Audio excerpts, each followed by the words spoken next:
Everyone नमस्ते स्वागत छ हजुरहरूलाई मेरो युट्युब च्यानलमा।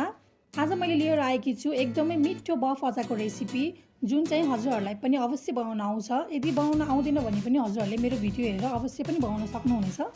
यो बफ अचार चाहिँ हामीले खानासँग या खाजासँग खाँदाखेरि एकदमै मिठो हुन्छ। अब म ढिला नगरिकन बफ अचार बनाउनतिर लाग्दैछु। बफ अचार बनाउनको लागि मैले यहाँ 1.5 केजी हड्डी र छाला नभएको मासु लिएकी छु। सुरुमा म यसमा 1 सानो चम्चा नुन, आधा सानो चम्चा बेसार र थोरै तोरीको तेल राखेर मोल्दैछु। यसलाई एकैछिन छोपेर राख्दैछु। अब यता म अचारको लागि मसला तयार गर्दैछु। यसको लागि मैले यहाँ 3 चम्चा सौंफ, 3 चम्चा तोरीको दाना, 3 चम्चा धनियाको दाना र 3 चम्चा जिराको दाना लिएकी छु। हामीले मसला तयार गर्दा यी 4 चिजलाई चाहिँ बराबर क्वान्टिटीमा लिनुपर्छ। त्यसै गरी टिमुर र मरिचको धुलो पनि लिएकी छु। मसँग चाहिँ यो पहिले नै पिसेर राखेको हुनाले मैले यसलाई लिएकी छु। हजुरहरूले यसको दाना पनि लिन सक्नुहुन्छ। अब म यी सबैलाई एउटा फ्राई प्यानमा राखेर एकैछिन सानो ग्यासमा भुट्दैछु। हामीले यसलाई डढ्ने गरी भुट्नु हुँदैन। अब यो हल्का भुटिसकेको छ। अब यसलाई म एउटा भाँडामा निकाल्दैछु। त्यसपछि म यसलाई मिक्सरमा राखेर ग्राइन्ड गर्दैछु। मैले चाहिँ मसलालाई मसिनो हुने गरी पिसेकी छु। मसला मसिनो हुने गरी पिस्यो भने चाहिँ मासुमा यो राम्रोसँगले मिक्स हुन्छ र अचार एकदमै मिठो बन्न जान्छ। त्यसपछि एउटा कराईमा तेल तताएर मासु राख्दैछु। मैले यहाँ 1.5 केजीको आधी मात्र फ्राई गर्दैछु। एकैचोटि फ्राई गर्यो भने चाहिँ राम्रोसँग फ्राई हुँदैन।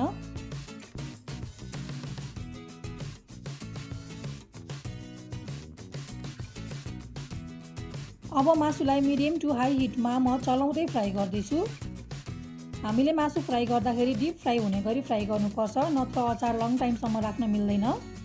डिप फ्राई गर्दा मासु कडा हुन्छ कि भन्ने चाहिँ नसोच्नु होला, त्यस्तो हुँदैन। मासु एकदमै नरम र जुसी नै बन्न जान्छ। मासुको साइज चाहिँ हजुरले आफ्नो इच्छा अनुसार सानो ठुलो गर्न सक्नुहुन्छ।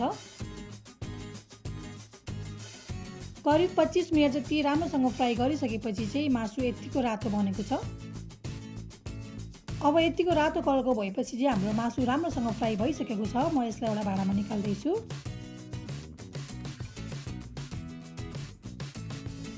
अब म फेरि कराईमा 250 ml जति तोरीको तेल तताएर यसमा मसिनो स्लाइसमा काटेको 150 ग्राम जति अदुवा र 150 ग्राम नै लसुन राख्दैछु।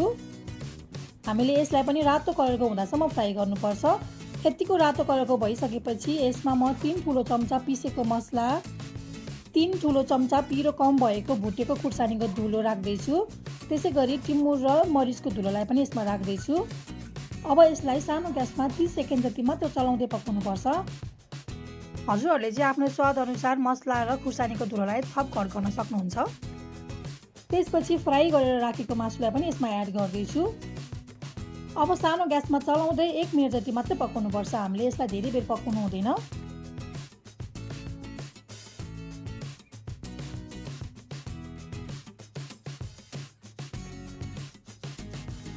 अब अन्तिममा स्वाद अनुसार नुन र 2 चम्चा भिनेगर राख्दैछु। अब एकैछिन मिक्स गरिसकेपछि चाहिँ हाम्रो एकदमै मिठो बफ अचार चाहिँ बनेर रेडी हुन्छ। मासुको अचारमा पकाउँदाखेरि तेल र मसला धेरै देखिए तापनि यो अचार चिसो भइसकेपछि भने त्यस्तो देखिँदैन। मसलाहरू मजासँगले मासुमा मिक्स हुन जान्छ र अचार एकदमै जुसी र टेस्टी हुन्छ।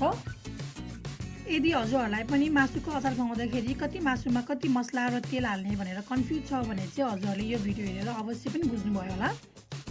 हामीले यो अचारलाई 3 महिनासम्म मजाले स्टोर गरेर खान सक्छौँ।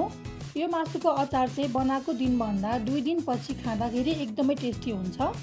अचार बनाएको दिनमा चाहिँ हल्का मसलाको स्मेल आउने हुनाले यसलाई सकेसम्म 2 दिनपछि मात्र खान सुरु गर्दा राम्रो हुन्छ। अब हजुरहरू पनि आफ्नो घरमा नै सजिलैसँग यसै गरी बफ अचार बनाएर खान सक्नुहुन्छ। हजुरहरूलाई मेरो आजको रेसिपी कस्तो लाग्यो? यदि मेरो रेसिपी मन परेको छ भने मेरो भिडियोलाई लाइक, कमेन्ट, सेयर र मेरो च्यानललाई सब्सक्राइब गर्न नबिर्सिनु होला। Thank you for watching.